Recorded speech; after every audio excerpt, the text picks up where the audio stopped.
Hi, I'm Madonna Guy, and this is the Natural Alternative Podcast. Welcome. I'm so happy to have James back this morning. Welcome, James Roguski. Oh, thanks for having me. Life is crazy and things are happening really fast. So we're going to give a quick update on what's going on with the WHO. Excellent. What did you call them the other day? The World Hypnosis Organization. Exactly. So here's what's going on. About a week ago, an organization in Geneva, Health Policy Watch, they leaked the newest version of the pandemic treaty. And it's not like it was hacked or anything like that. And then at their meetings that they had on Monday, the delegates asked for the Bureau to, release all of this information.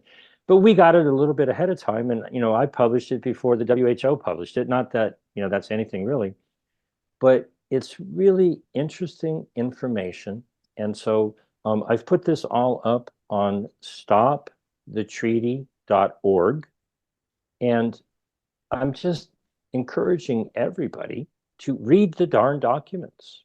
Don't take my word for it. Anything you hear us say right now, that's hearsay. Okay. So, listen to what we're going to say for the next 15 minutes or so, but go read the darn documents. Go to stopthetreaty.org. And I've tried to take excerpts to give you, the good stuff, right? The interesting parts. But, here's kind of sort of the take home message. Many people have gotten things very confused between the amendments to the international health regulations, which I think we talked about last time. Yes. Those are super secret. The latest version of those that we've been allowed to see is more than a year old. And with the amendments to the regulations, they were supposed to give a final version 4 months in advance of their meeting, which was January 27th. So, that's in the past. They missed their deadline. That's not what I'm talking about today. And what has happened is a lot of people have gotten the information about the amendments all mixed up in their head with what most people call the treaty. And Right. so about a week ago, we got a brandy new version of quote unquote the treaty. And I just think every one of your viewers has the capacity to read the documents and understand that what we're dealing with here, quite frankly, is corruption and organized crime beyond anything that you could possibly imagine. To give you a summary, if anybody goes to stopthetreaty.org, there's a one sheet list of the 12 top things that you want to know about the treaty. And I've tried to make it so that you can dig into the document and see what it is exactly that I'm talking about. Number one, it's not a treaty. It's a framework convention. Now, if you just know a little bit about the Framework Convention for Climate Change, you go, oh, wait a minute. That's not working out so good. What are they trying to do? Well, what a framework convention is they set up a bureaucracy, a whole bunch of unelected, unaccountable bureaucrats to meet on a yearly basis to decide the future of all of the details because they just have a framework. So what they want to do is pump tons of money into what I call the pharmaceutical hospital emergency industrial complex. They want to employ what they refer to as One Health surveillance. Now, that's not surveillance like a camera or an audio recording or a GPS on your phone. When they say One Health surveillance, what they mean is anytime somebody gets a swab up their nose or some other body part, the genetic information that needs to be reported and analyzed. That's the kind of surveillance that they're talking about. But there's really no way to get around this. Wherever you find poo, there's going to be pathogens, right? Whether it's the stool sample from your companion animal when you bring your dog, your cat, or your bird or whatever, okay? We were just at a friend's house and he's got chickens and there's chicken poop, right? And we're better to find some bird flu than in the bedding in your chicken coop or your pigsty or your horse corral or your cow barn or your you've heard of disease X. Okay, well, Oh you guys yeah. got to watch out for you got to watch out for disease K, because maybe they're going to find some kangaroo or koala pathogen, right? And that's going to be the scariest thing. They want to surveil the world: septic systems, sewage treatment plants, bat caves, hospitals. If they can find a frightening pathogen, bring it in to this multi-billion-dollar WHO coordinated laboratory network to do some gain of function and scare the bejeebers out of people, that is the core foundation for a very profitable business model. And Absolutely. so many people have gotten information about what's going on with the amendments, and there's a lot of crazy stuff going on there. And they've been looking at that information and not really reading what everyone calls the treaty, which is really a framework convention. And so it's all being transposed in people's heads. What we're really looking at is an organized crime business deal to set up the infrastructure to increase by an order of magnitude the investment into looking for something to scare you with, so that they can throw money at that industry and convince people that there's something really, really scary out there, so people get jabbed or take drugs or get tested or whatever it might be. They want to speed up the approval of any kind of jabs or drugs. And they want to clamp down on people presenting the missing information by calling it misinformation. They don't want people to be talking about the things that you and I and many others talk about.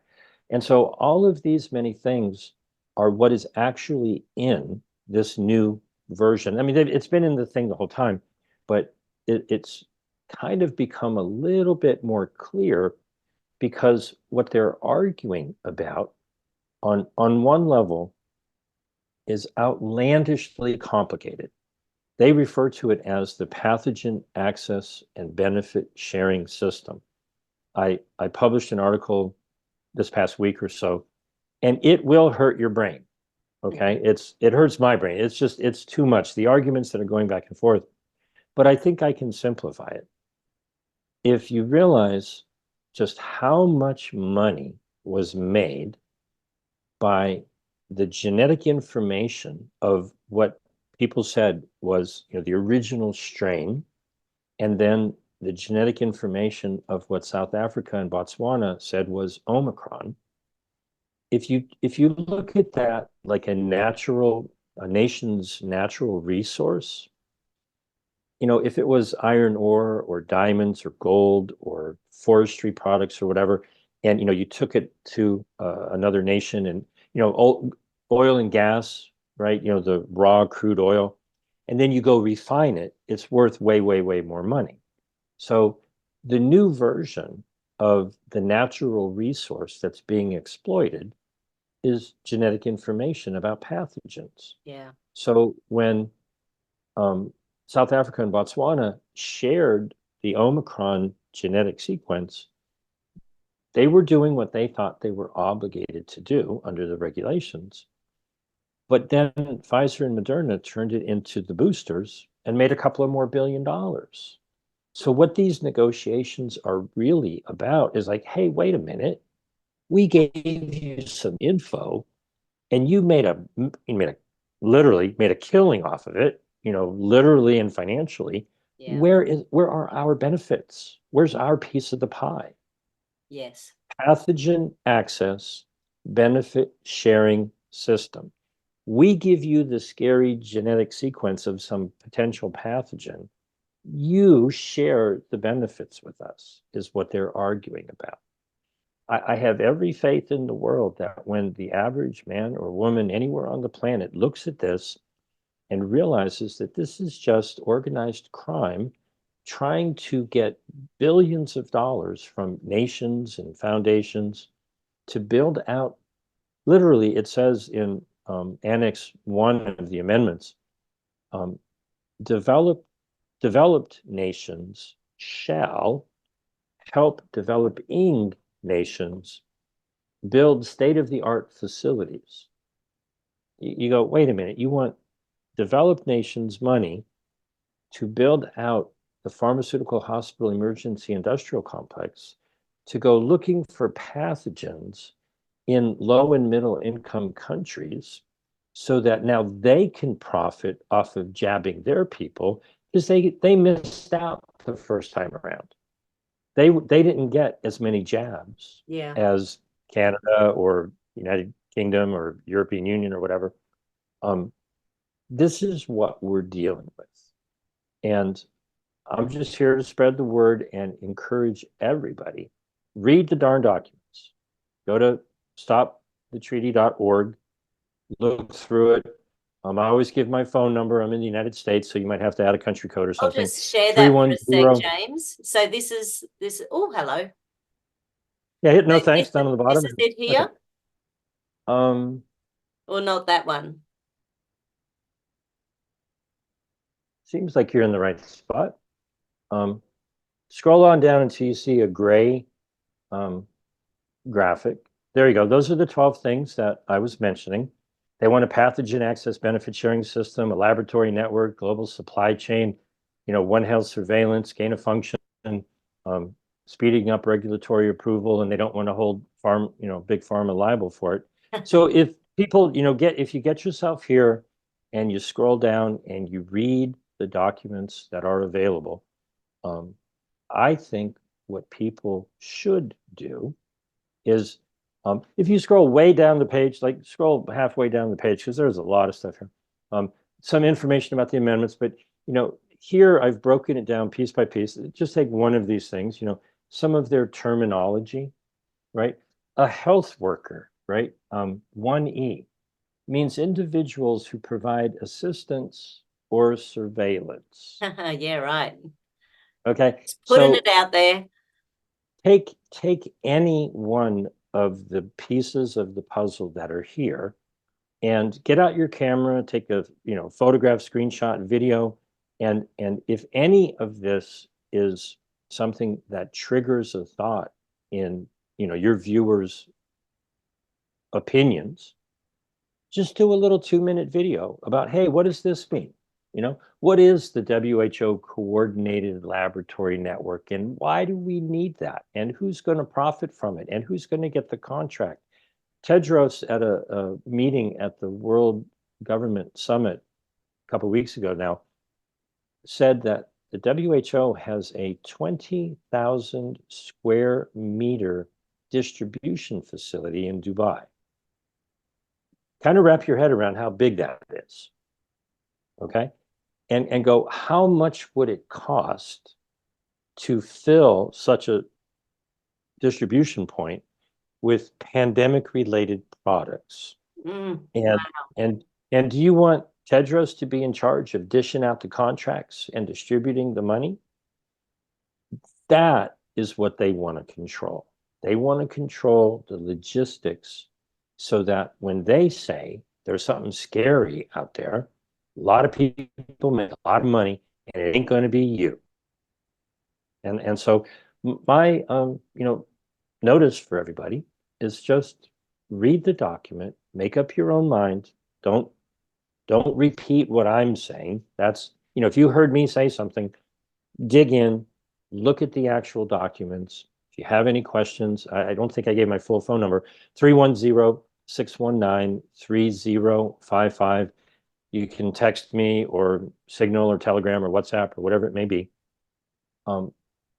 We in the United States pushed back against something very similar about a decade ago, something called the Trans-Pacific Partnership. And what happened then was Obama signed us into it. And then the people learned what it was before the Senate ever considered giving their consent to it. And just simple public awareness and hubbub and uproar, made it crystal clear to all of the politicians that if anybody supported that, they didn't have a chance because everybody knew what the heck was going on. And I have every faith that if people just read the documents and understand this isn't about your health, this is about setting up, an organized crime, money laundering syndicate to profit from finding something that they can scare you with all over again. So read up, learn, spread the word, share this video, go to stopthetreaty.org. And if you have any questions, give me a call. Be happy to try to help you out. And, then take any piece of it and start asking questions. Ask your member of parliament, ask your neighbor, ask whomever. And Tedros actually invited almost a year ago. He said, oh, if anybody has any questions, just, let us know if you have any questions. Start asking questions. What is this? And what is this? And who's going to watch the money? And who's going to get the money? And who's going to decide who gets the money? Oh, I'm sure the money will disappear. and so thanks for a chance to just give this little news update. They're negotiating this week, next week, then they're going to take a couple of weeks break, and then they're going to have another 2-week negotiations. And they're having a hard time because the little crime bosses who want a piece of the pie are arguing with the bigger crime bosses for intellectual property and manufacturing know-how and investment capital and so forth and so on. And so they're having a difficult time reaching an agreement. And I aim to make it a little bit more difficult for them because people are going to be watching. Yeah. And, no, I have everyone out there is smart enough to understand corruption when they see it. Absolutely. And I notice even on Facebook, if you go to World Health Organization, their comments are not lovingly saying, thank you for looking after us for the last 4 years. There's a lot of other comments out there. Yep. That's awesome, James. So thank you again for the update. It is amazing. You're absolutely right. It's amazing how fast this is all moving and how we're being wrapped up into a little, it's gonna fall apart. It's gonna fall apart and crumble just as fast. Awesome. Excellent. Thank you so much. Enjoy your day. Thank you. Love speaking to you. Thanks, James. Bye.